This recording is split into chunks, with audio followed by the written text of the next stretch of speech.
And I don't mean to call you a fool, but if you're going to yell and scream like a demented maniac, always trying to shut down the Torah, I'm going to call you a fool. Because that's what a fool does, yo. And remember what it says, better to meet a bear robbed of her cubs. Do you know what a bear robbed of her cubs means? That means after she murders you, so her rage doesn't subside. She's still gonna murder and kill after you're dead. She's gonna rip you to shreds, yo. I'm telling you, go read in the Gemara what happens to a mother bear when she's robbed of her cubs.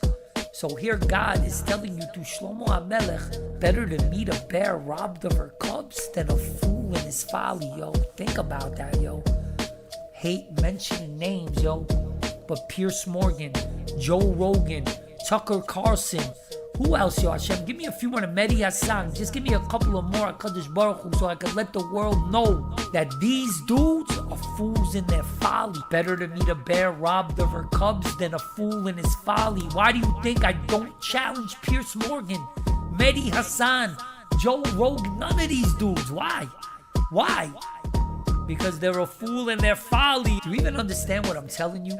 It's better to meet a bear robbed of her cubs than to meet Mehdi Hassan, than to talk with Pierce Morgan or to hang out with Joe Rogan. That's what I'm telling you, yo. Fools in their folly, yo.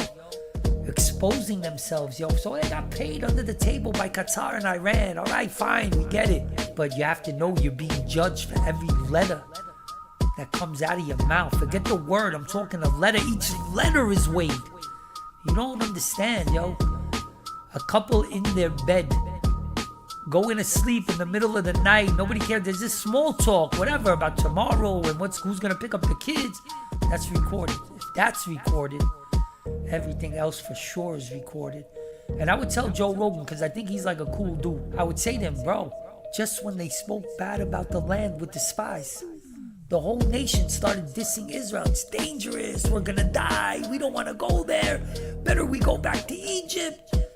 All this balagan happened. Why? Because the spies wanted to stay in power. They knew once they go to Israel, they're not going to have power. They're not going to be a leader of each tribe. There's going to be one leader, one king.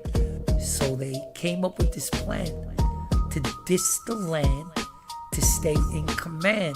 Oh, man.